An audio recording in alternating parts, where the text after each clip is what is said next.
Morning.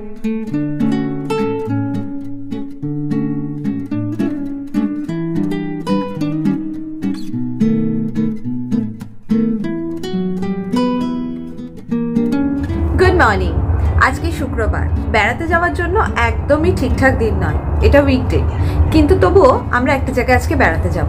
তাই ভাবলাম সকাল থেকে কি কি করছি তার একটা ডেইলি ব্লগ বানানো যাক। আর বেড়াতে যাওয়ার আগে আমরা আরেকটা জায়গায় যাব, একটা দিওয়ালি পার্টিতে, সেটাও দেখাবো, দেখতে থাকুন।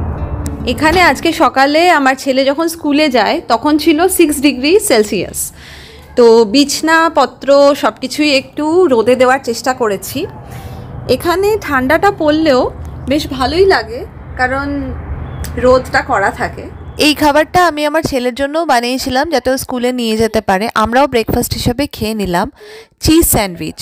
এখানে এরকম স্লাইস চিজ আমি প্রথমবার কিনলাম, বেশিরভাগ সময় শ্রেডেড চিজই কেনা হয়। আমি যতটা শর্টকাটে সম্ভব ততটা বানিয়েছিলাম। ছেলেকে ওর লাঞ্চ বক্সে এইটার সাথে দিয়েছিলাম খেজুর আর অরেঞ্জ, কিন্তু আমরা তো এত হেলদি জিনিস খাবো না, তাই দুধ চা বানিয়ে ফেললাম। এখানে আসার পর থেকে এই দুধ ফোটানো নিয়ে আমি প্রচুর স্ট্রাগল করেছি। আমি নানা রকম জিনিস ট্রাই করেছি, কিন্তু কিছুতেই আমি দুধটা ঠিকমতো ফোটাতে পারি না। যখনই বাবল চলে আসে তখনই ওটা উতলে পড়ে যাওয়ার উপক্রম হয়। তখন দুটো জিনিসের মধ্যে একটা আমাকে বেছে নিতে হয়, নয় গ্যাসটা বন্ধ করে দেওয়া, আর নয়তো ওই পাত্রটা গ্যাসের ওপর থেকে সরিয়ে নেওয়া। চা বানাতে গেলে একটু না ফোটালে তো ভালো লাগে না, সেই জন্য আমি গ্যাসটা অন রেখেই বারবার পাত্রটাকে সরাই, আবার গ্যাসের ওপর রাখি, একটু ফোটে, আবার সরিয়ে নিই, এভাবেই চা বানাই আমি। অনেক সময় আমি মশলা জ্যাগারি পাউডারটা ইউজ করি, কিন্তু সেদিন আমি চিনি ইউজ করেছিলাম। এটা ইউজ করলে এলাচ আর দিতে হয় না, ইনফ্যাক্ট পুরো গরম মশলার একটা সেন্ট চলে আসে। বেড়াতে যাওয়ার প্ল্যান হচ্ছে বলে অবশ্যই মনটা ভালো ছিল, তাই জন্য যা ইচ্ছা তাই খেয়েছিলাম সেদিন। এত কিছুর সাথে আবার চকলেট কেক, যেটা আগের দিন বানানো ছিল, সেটাও নিয়ে নিয়েছিলাম। যখনই তাড়াহুড়ো থাকে হাতে বাসন না মেজে ডিশওয়াশারটা ইউজ করে নিই। সেদিন সকাল থেকে অনেক কিছু তো চলছিলই, এটা ওটা সেটা অনেক কাজই ছিল। তার মধ্যে এটাও একটা ছিল যে আমরা বাড়ি থাকবো না, তো গাছে জল দেওয়া হবে না। এই তুলসী গাছটা অনেক ছোট্ট অবস্থায় কেনা হয়েছিল যখন আমাদের এখানে সত্যনারায়ণ পুজো দেওয়া হয়েছিল, এখন অনেকটাই বড় হয়ে গেছে। আমার মেয়ে লাস্ট মানডে থেকে অসুস্থ, মানে জ্বর আসছিল প্রত্যেকদিন মাঝরাতে। কালকে রাতে আর জ্বরটা আসেনি, তবু আজকে স্কুলে যায়নি সে, আর সকালবেলা উঠে থেকেই খেলা শুরু। আরিয়ানা, তুমি খেলছো? আরিয়ানা, আরিয়ানা কি করছে?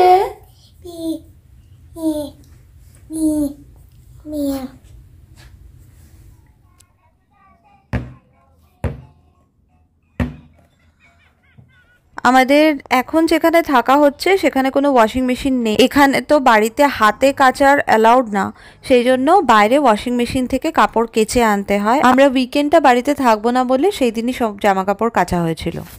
এই ব্যাগটা রেডি হয়ে গেছে, এতে কিছু জামা কাপড় নেওয়া হয়েছে, কিন্তু এটাই শেষ নয়, আরও জামা কাপড় লাগবে, আরও জিনিসপত্র নিয়ে যেতে হবে, তাই আরেকটা ব্যাগ রেডি করতে হবে। আমরা আজকে যেখানে যাচ্ছি সেখানে গিয়ে একটা দিন থাকবো, তাই বাড়িরও কিছু জামা কাপড় নিতে হবে। আর আজকে যে জামা কাপড়গুলো পরে যাব সেগুলোও এখনও রেডি করা হয়নি। ডিশওয়াশারে আমার বাসন ধোয়াও কমপ্লিট হয়ে গেছে। এখানে আমি আগে একটা ভিডিওতে বলেছিলাম যে ডিশওয়াশারগুলো বাসন ধুয়ে তারপরে শুকিয়ে একদম বার করে, যদিও আমি শুকনো হওয়ার আগেই ডিশওয়াশারটা বন্ধ করে দিয়েছিলাম, তাই এরকম জল জল রয়ে গেছে। আমার মেয়ে সকাল থেকে ভীষণ দুষ্টুমি করে যাচ্ছে, কেক খাচ্ছে এই সেকেন্ড টাইম, আর মাঝখানে দুটো রুটি খেয়েছিল। ভাত এখনও খাওয়া হয়নি, আমি জানি না কখন খাওয়াবো। আজকে গাঠি কচু দিয়ে চিংড়ি মাছটা ট্রাই করলাম, আমি আগে কখনো করিনি, আমি রেসিপিও ঠিকমতো জানি না। আর ইউটিউব খুললে তো হাজার রকমের রেসিপি দেখা যায়, কোনটা ফলো করব দেখতে গিয়ে আরও কনফিউজ হয়ে গেলাম। যাই হোক, নিজের মতো কিছু একটা বানাচ্ছি। এই জিনিসগুলোকে বলে পেপার ব্যাগ টার্কি। এটা আমার মেয়ের স্কুলের টিচার বলেছিল আমাকে বানিয়ে দিতে, ওদের কিছু একটা কাজে লাগবে। যেহেতু আমি পিটিএতে আছি সেহেতু এরকম কিছু বললে আমি মোটামুটি বানিয়ে দিই যতটা পারি। এই পেপার ব্যাগগুলো আমি আলাদা করে জোগাড় করতে পারিনি, আমি ওনাকেই বলেছিলাম আমাকে পাঠিয়ে দিতে, তো আমার ছেলের হাতে মাঝখানে একদিন পাঠিয়ে দিয়েছিল। তো এই রকম জিনিস বানিয়ে এই ছোট ব্যাগগুলো দিয়ে এই বড় ব্যাগের সাথে অ্যাটাচ করতে বলা ছিল, কিন্তু বড় ব্যাগটা মনে হচ্ছে একটু বেশিই বড় পাঠিয়েছে। কি আর করা যাবে, আমি নিজে তো জোগাড় করতে পারিনি, যা পাঠিয়েছে সেই হিসাবেই আমি করে দিয়েছি। এখানে এরকম পেপার ব্যাগ টার্কিগুলো দিয়ে কিছু গেম খেলা হয়। ওদের মনে হয় কিছু মিটিং বা অ্যাক্টিভিটি আছে যার মধ্যে কিছু গেম খেলা হবে। এইগুলো এরকমই ফাঁকা থাকবে, এর মধ্যে জিনিস ভরে এগুলোকে সিল করা হবে আর একটা টার্কির শেপ দেওয়া হবে। আজকে সারাদিন আমার যতটা না কাজ ছিল, আমার হাজব্যান্ডের আরও বেশি কাজ ছিল। তো সে মোটামুটি সারাদিনই বাইরে। এখন গেছে ফুল মিষ্টি ফল এগুলো কিনে আনতে, এরপরে যাবে স্কুলে ওই পেপার ব্যাগ টার্কিগুলোকে পৌঁছাতে, তারপরে যাবে গাড়ি তুলতে, তারপরে যাবে আমার ছেলেকে স্কুল থেকে আনতে, তারপর আমরা বেরোতে পারবো হয়তো, দেখা যাক। গাড়ি তোলা মানে হচ্ছে যেখানে আমরা আজকে যাচ্ছি সেখানে নিজেদের গাড়িতে না, ভাড়া গাড়ি করে যাব, সেটাই নিতে যেতে হবে।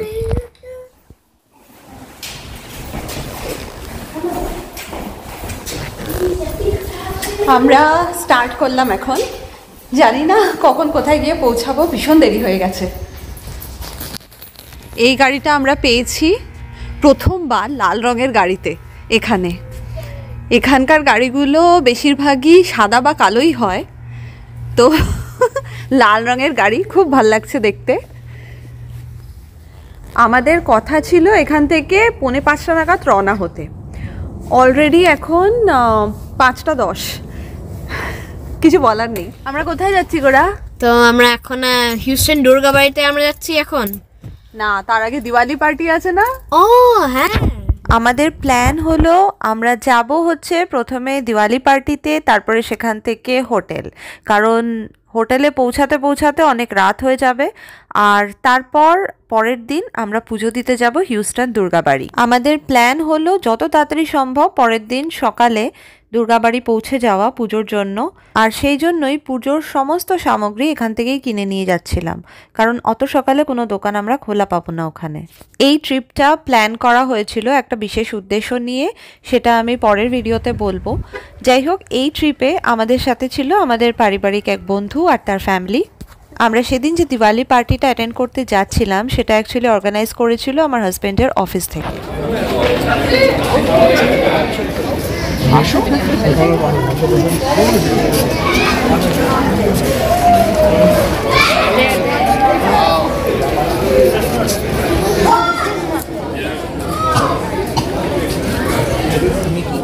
এখানে আমি আমার হাজব্যান্ডের কোনো কলিগদেরকেই সেভাবে চিনি না, তাই জন্য ওখানে গিয়ে কারোর সাথে সেভাবে গল্প আর হয়নি। আমরা গিয়েই তাড়াতাড়ি করে খেতে বসে গেছিলাম, কারণ এমনিতেও আমাদের খুব তাড়া ছিল। আমাদের এরপরে মোটামুটি 5 ঘন্টা ড্রাইভ করে যাওয়ার ছিল হিউস্টন, যে হোটেলে আমরা থাকবো সেখানে। পোলাও, বিরিয়ানি, চিকেন চাপ আর চপ। এই পার্টিটা মূলত পটলাক হিসাবেই অর্গানাইজ করা হয়েছিল, যদিও আমরা কোনো কিছু কন্ট্রিবিউট করতে পারিনি, কারণ সেই দিন আমরা ওইভাবে তাড়াহুড়ো করে একটা জায়গায় যাওয়ার পথে পার্টিটা অ্যাটেন্ড করতে গেছিলাম। অনেক ধরনের খাবার দাবার ছিল, ড্রিঙ্ক ছিল, তার সাথে বাচ্চাদের জন্য কিছু অ্যাক্টিভিটিস ছিল। শুধু আর্ট অ্যান্ড ক্রাফট রিলেটেডই না, আরও নানান ধরনের গেমস ছিল, কিন্তু সেগুলো বার করে আর কেউ তেমন খেলছিল না, সবাই এই দিকেই বিজি ছিল। এই জায়গাটা সাজানোর জন্য খুব একটা ওরা এফোর্ট দেয়নি, বোঝাই যাচ্ছে। টেবিলে কিছু ফুলের মালা ছিল আর হ্যাপি দিওয়ালি লেখা একটা পোস্টার ছিল। আমরা সবাই তার সামনে দাঁড়িয়েই ফটো তোলার চেষ্টা করছিলাম। প্রথমে শুধু মেয়েদের গ্রুপ ফটো হলো, তারপরে সবাই মিলে গ্রুপ ফটো হলো, একটা ভিডিও করা হলো যেখানে আমরা সবাই চিৎকার করে বললাম হ্যাপি দিওয়ালি। যদিও দিওয়ালিটা বহুদিন আগে চলে গেছে, তবুও এখন সেটা সেলিব্রেট হচ্ছে, তাই জন্য ওরকম একটা কিছু করতেই হয়।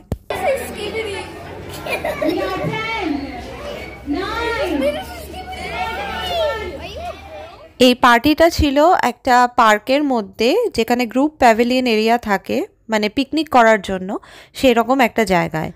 আমরা ওখান থেকে যতটা তাড়াতাড়ি সম্ভব বেরিয়ে পড়লাম আবার হিউস্টনের উদ্দেশ্যে। আমার মেয়ে জেনারেলি বাইরে কোথাও খায় না, সেই জন্য ওর জন্য আলাদা করে টিফিন বক্সে আমি কিছু খাবার নিয়েছিলাম, যেটা রাস্তাতেই একটু পরে ওকে দিয়ে দেওয়া হয়, ও গাড়ির মধ্যে বসে বসে খেয়ে নেয়। এমনিতে শরীরটা আগেই বলেছি তেমন একটা ভালো ছিল না, কিন্তু এই পুজো দিতে যাওয়ার প্ল্যানটা অনেক দিন আগের থেকেই করা হয়ে গেছিল।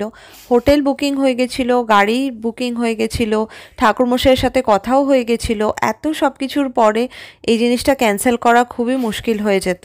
আগের সোমবার থেকে জ্বর আসলেও লাস্ট দুদিন ওর জ্বর আসেনি, সেই আশাতেই আমরা নিয়ে যাচ্ছিলাম যে সব ঠিকই থাকবে। শুক্রবার গুরু পূর্ণিমা ছিল, আর সেই জন্য চাঁদটা ভীষণ সুন্দরও লাগছিল। ফুলমুন নাইট আমার সবসময় খুব ভালো লাগে। ইন্ডিয়াতে থাকতেও আমি মাঝে মধ্যেই ছাদে উঠে বা বারান্দা থেকে চাঁদ দেখতাম, তবে এখানে আমার মনে হয় চাঁদটাকে একটু বড় দেখতে লাগে কলকাতার তুলনায়।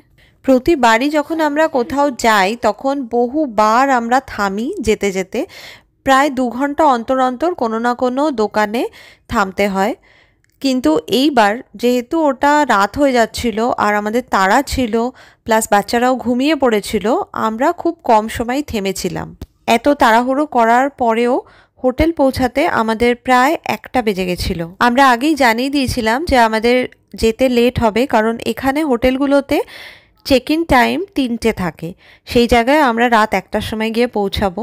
তো তখন আমাদের বলা হয়েছিল যে রিসেপশনে 24 আওয়ার্স কেউ না কেউ থাকবে। হোটেলের নাম ছিল কান্ট্রি ইন অ্যান্ড স্যুটস। জানি না এদের মালিককে, তবে নিশ্চয়ই কোনো ইন্ডিয়ান চালায়, কারণ এখানে প্রচুর ইন্ডিয়ান দেবদেবীর মূর্তি আমরা দেখলাম। বেশ অবাকই লাগছিল। হোটেলের লবিটা বেশ সুন্দরভাবে সাজানো ছিল।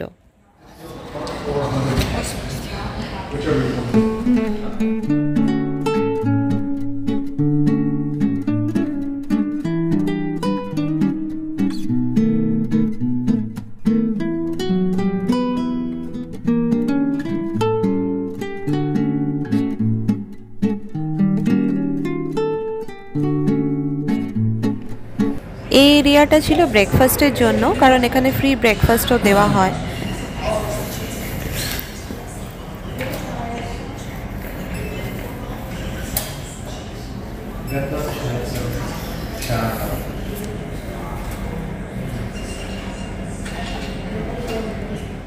আমাদের যে 2টো রুম নেওয়া হয়েছিল দুটোই ছিল 3 তলায়, একদম পাশাপাশি ঘর। আমি আগেও প্রচুর বেড়াতে যাওয়ার ভিডিওতে এই কথাটাই বলেছি যে আমাদের সবকটা ট্রিপই মোটামুটি বাজেট ট্রিপ হয়, এটাও তাই ছিল। তাই জন্য হোটেলটা খুব একটা এক্সপেন্সিভ ছিল না, তবুও বেশ পরিষ্কার পরিচ্ছন্নই ছিল। একটা রাত থাকার জন্য আমরা নিয়েছিলাম, তাই জন্যই এত কিছু আমরা ভেবে দেখিনি। শুধু একটাই ছিল যে পরের দিন সকালে উঠে অন্তত ছোটদের খাবার জন্য যেন ব্রেকফাস্টটা থাকে। ফ্রি ব্রেকফাস্ট এখানে ছিল, যদিও আমরা তো কেউ খাবো না কারণ উপোস করব, কিন্তু বাচ্চাদের তো কিছু খাওয়াতে হবে। আর যা যা বেসিক অ্যামিনিটিস প্রত্যেকটা হোটেল রুমে দেওয়া হয় এখানেও তাই ছিল।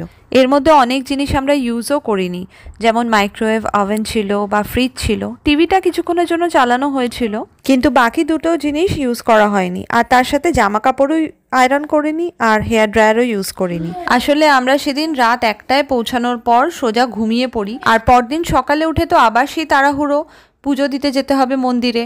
আজ ভিডিওটা এখানেই শেষ করছি। দেখা হবে পরের ভিডিওতে, যখন আমি দেখাবো যে পরের দিনটা আমরা কিভাবে কাটালাম। ডেইলি ভ্লগ বানানোর আমার এক্সপিরিয়েন্স খুবই কম, আমি সেরকমভাবে ভিডিও দেখিও না, সেই জন্য এখানে একটু প্রেজেন্ট টেন্স আর পাস্ট টেন্সে গুলিয়ে গেছে। পরের ভিডিওটা আশা করি এতটা খারাপ লাগবে না। ধন্যবাদ এই ভিডিওটা দেখার জন্য।